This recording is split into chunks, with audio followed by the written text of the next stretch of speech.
Hello, नमस्कार। मैं Indrajit Narayan Singh YouTube से एमएससी एंथ्रोपोलॉजी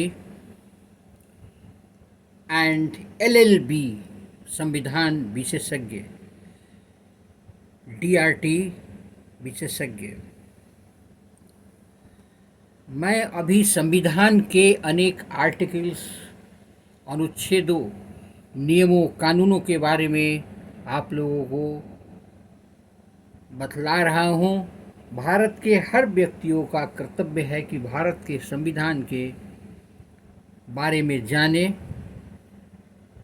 नागरिक को ये अधिकार होता है कि संविधान में जो जो बातें हैं उनके अनुरूप अपने को ढालने का प्रयत्न करें। आज मेरे विषय में है संसद कानून कैसे बनाती है।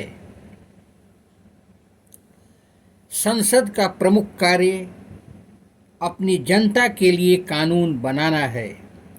कानून बनाने के लिए एक निश्चित प्रक्रिया अपनाई जाती है। कानून बनाने की प्रक्रिया में कुछ का उल्लेख संविधान में किया गया है, लेकिन कानून बनाने की कुछ विधियां काल क्रम में लगातार पालन किए जाने के कारण अस्वीकार कर दी गई है। कानून बनाने की प्रक्रिया में किसी विधेयक को कई अवस्थाओं से गुजरना पड़ता है। इन अवस्थाओं पर गौर करना जरूरी है।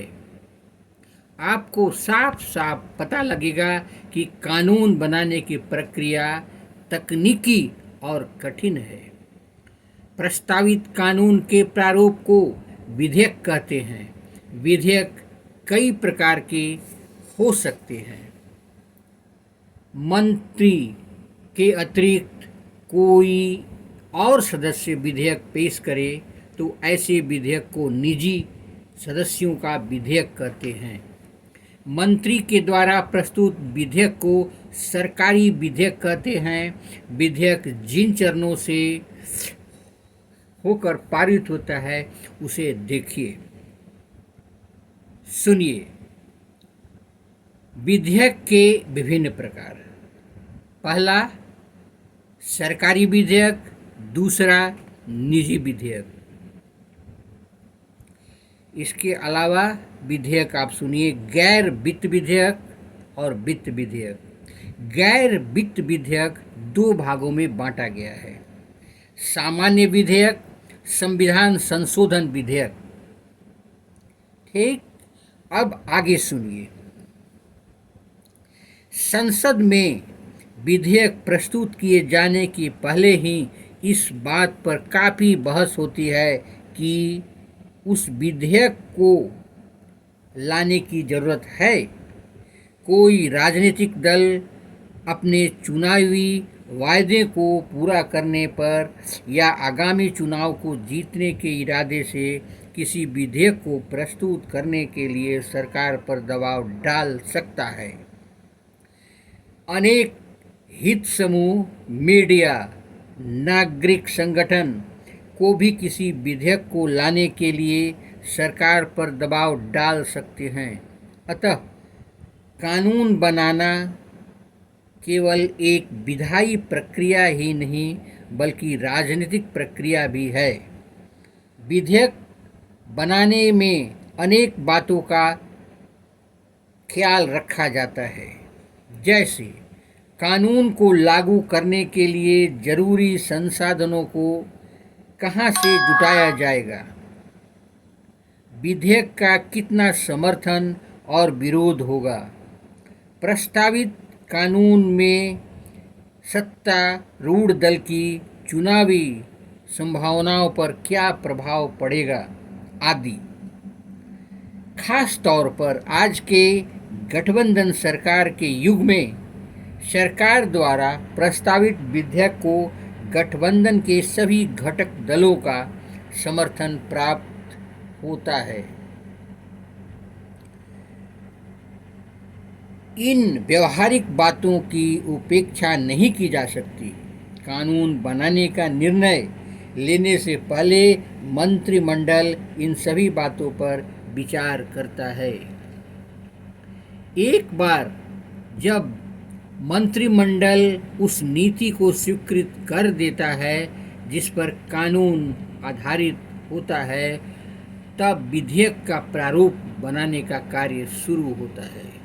विधेयक जिस मंत्रालय से संबद्ध होता है वही मंत्रालय उसका प्रारूप बनाता है। उदाहरण के लिए, लड़कियों के विवाह की उम्र 18 वर्ष से बढ़ाकर 21 वर्ष करनी है, तो इसका प्रारूप विधि मंत्रालय बनाएगा। इसमें महिला और बाल कल्याण मंत्रालय की भागीदारी हो सकती है।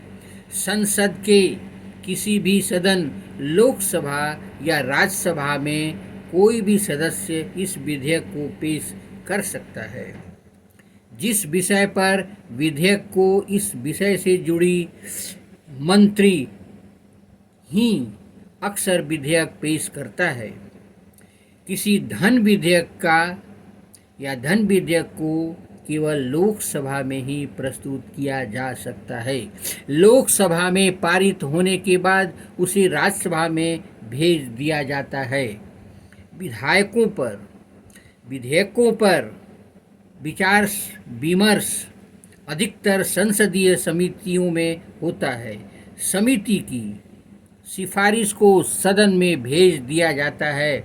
इन समितियों में सभी संसदीय दल को प्रतिनिधित्व प्राप्त होता है। इसी कारण इन समितियों को लघु विधायिका भी कहते हैं। यह कानून निर्माण की प्रक्रिया का दूसरा चरण है। तीसरे और अंतिम चरण में विधेयक पर मतदान होता है। जब कोई सामान्य विधेयक एक सदन द्वारा पारित कर दिया जाता है, तब दूसरे सदन में भेज दिया जाता है। दूसरे सदन में भी यही प्रक्रिया होती है। जैसे आप जानते हैं कि किसी विधेयक को लागू होने के लिए इसका दोनों सदनों में पास होना जरूरी है, लेकिन यदि प्रस्तावित विधेयक पर दोनों सदन के बीच मतभेद हो तो संसद में संयुक्त अधिवेशन के माध्यम से सुलझाने की कोशिश की जाती है। पहले जब कभी भी ऐसे मतभेदों को सुलझाने के लिए संसद का संयुक्त अधिवेशन बुलाया गया, निर्णय हमेशा ही लोकसभा के पक्ष में हो गया। लेकिन धन विधेयक के मामले में राज्यसभा उसे या तो स्वीकार करती है या संशोधित प्रस्ताव कर सकती है, लेकिन वह विधेयक को अस्वीकार नहीं कर सकता यदि राज्यसभा 14 दिनों तक उस पर कोई निर्णय न ले। उसे राज्यसभा के द्वारा पारित मान लिया जाता है। विधेयक के बारे में राज्यसभा द्वारा प्रस्तावित संशोधन को लोकसभा मान भी सकती है और नहीं भी। अनुच्छेद 109 आर्टिकल 109 धन विधेयकों के संबंध में विशेष प्रक्रिया है। धन विधेयक राज्यसभा में पेश नहीं किया जाएगा। जब कोई विधेयक संसद के दोनों सदनों द्वारा पारित कर दिया जाता है, तब उसे राष्ट्रपति की स्वीकृति के लिए भेज दिया जाता है। राष्ट्रपति को स्वीकृति के बाद वह विधेयक कानून बन जाता है। अब आए कानूनों की स्वीकृति या अस्वीकृति कैसे होता है। कानून को मंजूरी देने या न मंजूरी देने का अधिकार भी संसद के पास होता है। इसके अधिकार के द्वारा भी संसद कार्यपालिका का नियंत्रण करती है। कोई भी विधेयक संसद की स्वीकृति के बाद ही लागू किया जाता है। जिस सरकार को विधायिका में मनमाफिक बहुमत होता है, उसके लिए संसदीय स्वीकृति प्राप्त करना कठिन नहीं है, लेकिन यह मानकर नहीं चला जा सकता कि यह स्वीकृति मिल ही जाएगी। इस सहमति के लिए शासक दल या संगठन के विभिन्न सदस्यों अथवा सरकार और विपक्ष दोनों के बीच में गंभीर मोल तोल और समझौते होते हैं। यदि सरकार के पास लोकसभा में भी बहुमत हो तब राज्यसभा में न हो, जैसे 1977 में भारतीय जनता पार्टी और सन 2000 में राजग सरकारों के दौरान हुआ, तब संसद के दोनों सदनों की स्वीकृति प्राप्त करने के लिए सरकार को काफ़ी रियायतें देनी पड़ी। अनेक विधेयकों मसलन लोकपाल विधेयक, आतंकवाद विधेयक 2000 को राज्यसभा ने अस्वीकृत कर दिया था। धन्यवाद। आप मेरे चैनल को लाइक करें, सब्सक्राइब करें ताकि संविधान के अन्य मुख्य बातों को आप तक समझा सकें।